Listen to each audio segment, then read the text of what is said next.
210 to 219 years, 866. From 220 years old to 229 years old, 1,039. And then you have two people, from 240 years old to 249 years old, one person. And there's one person that's 360 years old. That's just that. And then, where's the money being spent, right? Let's go into that for just a second. $520 million for a consultant on the environment. It's called Environmental, Social, and Governance. Investments in Africa and mobilize private sector resources. $520 million. Somebody got $520 million for an environmental, sounds like an environmental study. I've always been one that paid a lot of money for my environmental studies, but I paid like $50,000, not $520 million. $520 million for ESG. $25 million to promote biodiversity, conservation, and promote licit livelihoods by developing socially responsible behavior in the country of Colombia. Well, it's nice, $25 million to go into Colombia for something that nobody ever heard of. $40 million to improve the social and economic inclusion of sedentary migrants. $40 million. $42 million for Johns Hopkins, great place, to research and drive social and behavior change in Uganda. $42 million. What about us? What about social change in our country? $70 million for a center at Purdue to research university-sourced, evidence-based solutions to developmental challenges.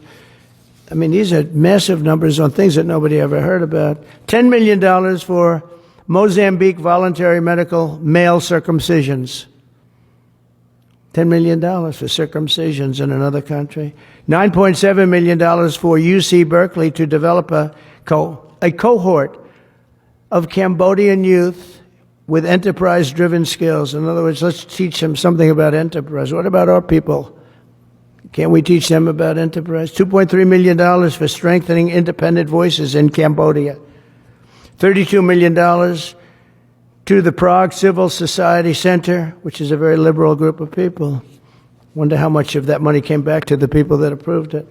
$14 million for improving public procurement in Serbia.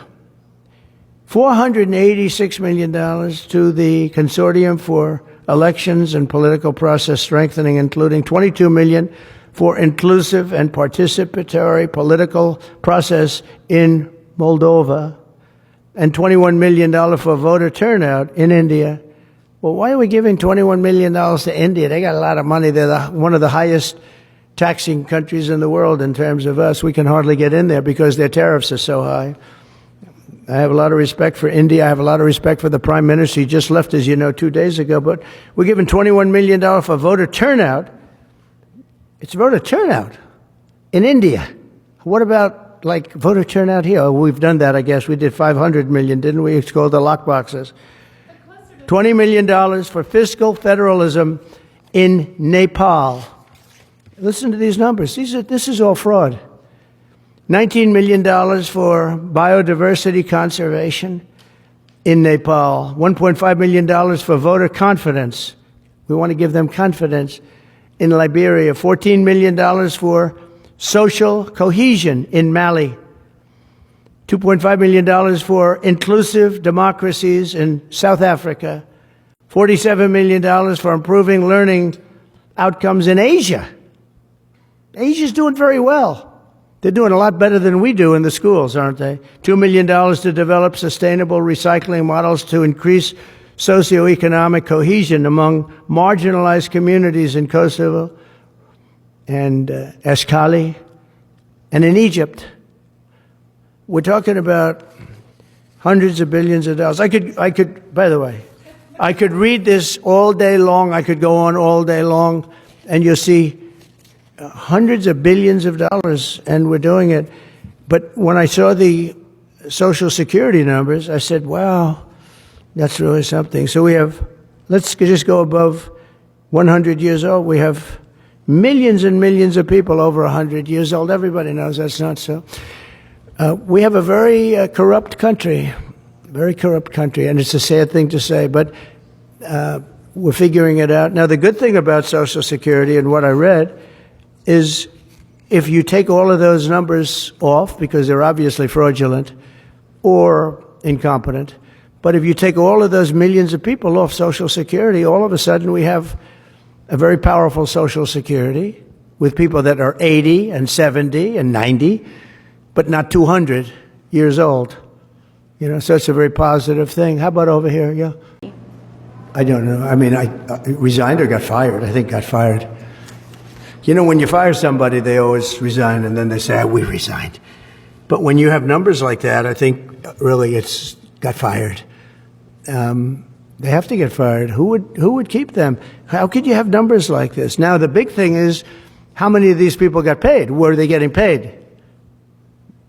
Were they getting paid? How many of them were getting paid Social Security? Because if that's the case, it's a massive fraud. We'll have to call those great Palm Beach police into this situation, right? You guys would figure that out very quickly. But how many of them are being paid? I mean, maybe millions of them, but it's a total fraud. Also, a lot of illegal immigrants are in Social Security that shouldn't be there.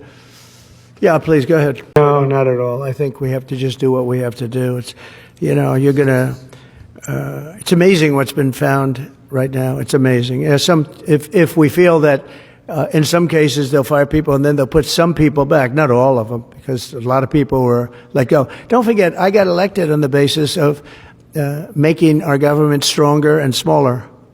Because we have millions of people that obviously they're paying millions of people that shouldn't be paid. And that has also to do with workers. Yeah, please. No, go ahead. I mean, I'm just hearing about it. And if there is, and he told me before I told him, but obviously I will not let there be any conflict of interest. He's done an amazing job. They've revealed, in fact, he's going to be on tonight, a big show called Sean Hannity at 9 o'clock. And he's on and I'm on and we talk about a lot of different things. And any conflicts, I told Elon, any conflicts, you can't have anything to do with that. So anything to do with possibly even space, we won't let Elon partake in that. Yeah, please. They're going to be brought back to their countries. And with some persuasion, every one of those countries, everyone in the, as you know, every country is taking the people back. So some of them are going to be brought back to, many of them, any of them that are low risk, as you say, are going to be brought back to their countries. Yeah, go ahead, please. You know, we had Venezuela on the run, and it looked like that was going to be very good. And when Biden came in, as he always does, he screws it up. And they started buying millions and millions and millions of dollars of oil, billions of dollars, actually, of oil. And it gave them a new life, a new, really, lease on life. But we'll see. We had some pretty good discussions with a lot of people within our government, in the United States government, that are involved in that. And Venezuela's a little bit early, but, you know, we were not buying from Venezuela. When Biden came in, for whatever reason, instead of just taking the beautiful, as I call it, liquid gold, we have more than anybody, they started paying a fortune to Venezuela. And we're looking at that, actually. Why did they do that? Why were they doing that? Why would they go to the enemy and give them billions and billions of dollars? Now, with that being said, as you know, Venezuela has said very strongly they will not take any illegal immigrant, any of the people that they sent over to us. They sent their gangs, probably the worst gang anywhere in the world, as bad as MS-13, maybe worse. And they came out of the jails of Venezuela. They emptied their jails into our country. And they said, we'll never take them back. Well, they took them back, and they're taking them back. And they are taking them back rapidly. They were sending a lot of people to Venezuela. They said they wouldn't take them back, and they are taking back. But we're looking at Venezuela very seriously, and we're going to be able to. Don't forget, I've only been here for 3 weeks. Just follow. Yeah, please. Maybe not. To pull back on. Yeah, maybe not. We're looking at that now. I just got here. When I left, they weren't doing anything. They were ready to go. We give up. And then Biden came along, and he gave them literally billions of dollars. I couldn't believe it, actually. And we have so much under our feet, liquid gold. We have so much, and It was pretty amazing. So we're looking at that whole situation, why he did it. All right, how about one more? Yeah, please. Oh, we're going to see. Should they have authority to take lethal action? Mexico's allowed a tremendous number of people to go through their country into ours, and even people coming from Mexico, and illegals, totally illegal. They've allowed people to empty jails into Mexico and then let them come through with this totally ridiculous open border policy of the Biden administration. So millions of people have come in, and hundreds of thousands, and actually millions, are criminals. They came in from jails all over the world. They'd release them into Mexico, and they come into our country. And they also came in from Canada, by the way, large numbers through Canada. In fact, when we closed up the one border, they came in through the other border. So Canada is not an uninterested party. But I will say this, we're dealing with Mexico. I have a very good relationship with Mexico, but I think Mexico is largely run by the cartels, and that's a sad thing to say. And if they wanted help with that, we'd give them help. But Mexico, if you look at what's gone on with Mexico for years now, but now especially, it's run by the cartels. And they've allowed millions of people to come into our country from jails and prisons of other countries from all over the world, not just South America, Africa, Asia, all over, a lot from the Congo in Africa, a lot.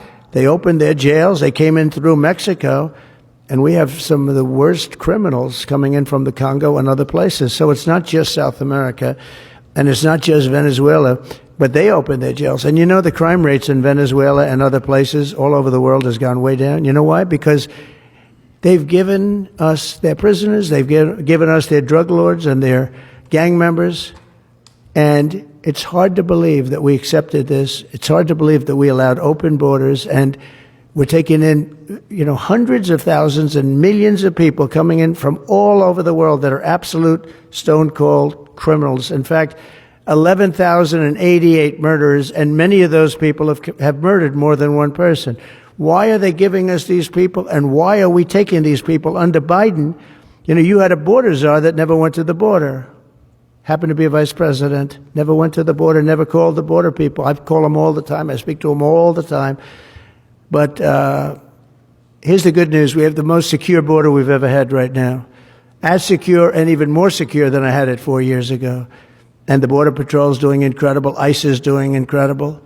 Tom Homan's unbelievable, and Kristi Noem has been just working very, very hard, very, very hard. And we have the best numbers we've ever had, and we're going to keep it that way. And we're going to find out how a thing like this could have happened to our country, because who would allow this to happen? What they've done to our country is so sad. Thank you very much. Thank you. Thank you, President. For the end of the month. Okay, guys, let's talk about